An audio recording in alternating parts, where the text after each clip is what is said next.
Alright guys, Rick Derringer has left us and moved to rock and roll heaven. Rest in peace, Rick. Today we absolutely killed it in the market. We took calls straight out of the gate pretty much, and we knew we had a early low, and if it was strong we would get a high in the final hour. That happened. Rode calls all the way, caught the juice candle, even caught that, got out of most, and then fiddled around here. Now this is the main point of the week. You got a 4-day week, okay? Just like we just filled this ghost candle, posted in the ghost candle tab by Drac. We now have this by Cecil. All right, and I don't want anybody giving back gains and being a schmuck. This is a huge drop, okay, by 10 bucks. Okay, now what does this candle do? I'll show you. All right, it goes to the origin. See, this is a bottom candle. That's why I was pretty sure that the bottom's in. Okay, it's flat. There's not a lot of orders left there. This is a huge wick. Okay, I posted this earlier today. Okay, how do you get down there? You get down there on some bullshit war news. It's gonna be a dip that people will buy for two reasons. A lot of people are gonna panic, a lot of people are gonna get stopped out, and everybody that stays out of trouble, meaning us, are going to buy the shit out of this candle. Okay, now I put a lot of research into finding this pattern. Hopefully you watched the market analysis video. Look, let's say today is this candle. Look at the next candle. It drops to the origin but wicks up. Same here. So the next 2 days has a window fuckery. Now, we don't have to. It can be a print. It is just super suspect that let me pull up SPX, you'll see it easier. It is super suspicious that we gap down, we leave an island, and we gap up. So this fucker's just sitting here. It is very rare to just keep going. It is possible. How will we know? Well, the market always leaves clues, right?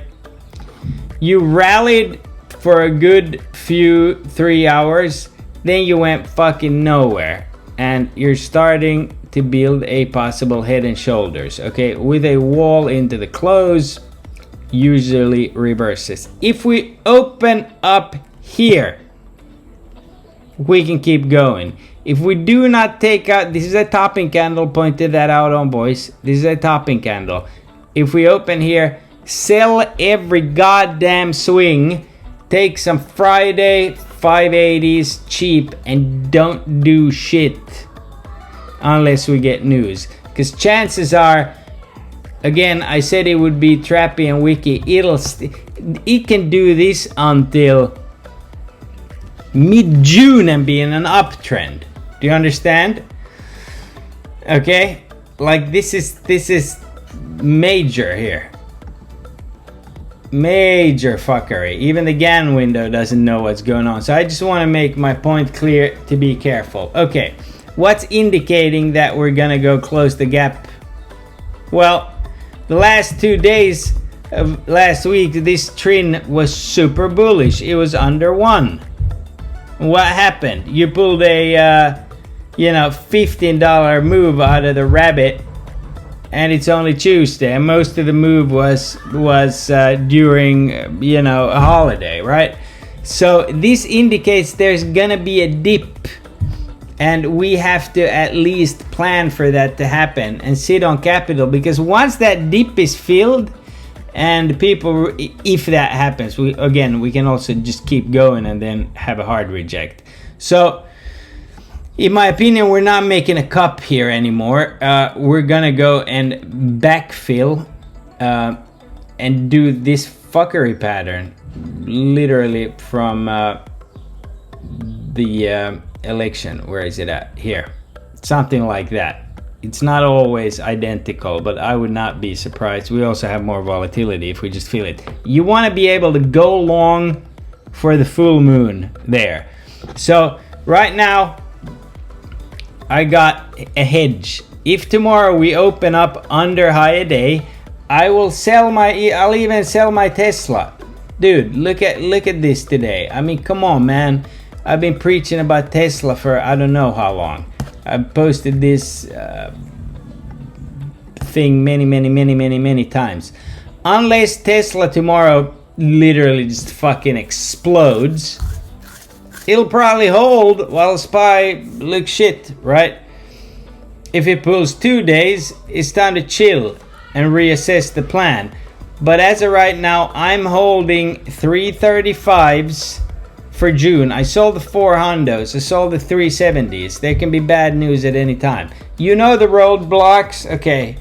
FOMC minutes, war news, Nvidia's earnings, you name it. Data, okay? Played Meta as well.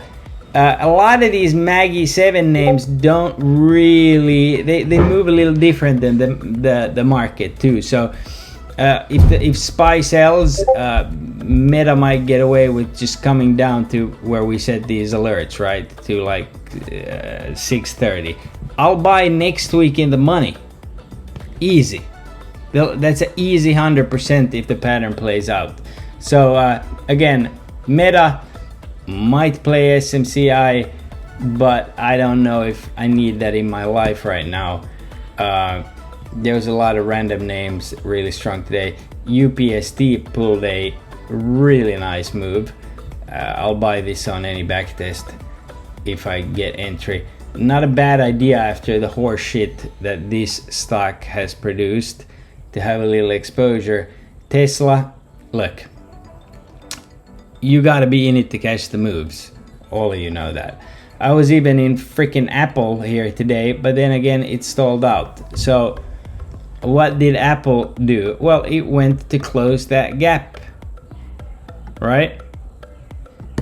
It went to close the gap. That is Apple's bottom, I'm pretty sure of it. So we'll see what happens here. It could be super fast. It could be literally news down, boom, up. But until we get a little certainty here, it is worth having a hedge or being careful and not the rest of the half of the day looks like late bulls chasing, basically. With that said, the Namo is ready to absolutely send the Mag 7 stocks to fucking back to 80, okay, from 0. So like, we're gonna get a rally. It's just gonna be tricky to have the entry. You'll feel more confident if you can dodge a pullback, if we get one, okay? That's why I still have some exposure. You have your longs, you got a stop loss on, you got your hedge. If it starts ripping on some news, you jump in on it. So I'll approach every day the same here, but with some caution. Protect the gains from today, okay? God bless. I'll see you tomorrow.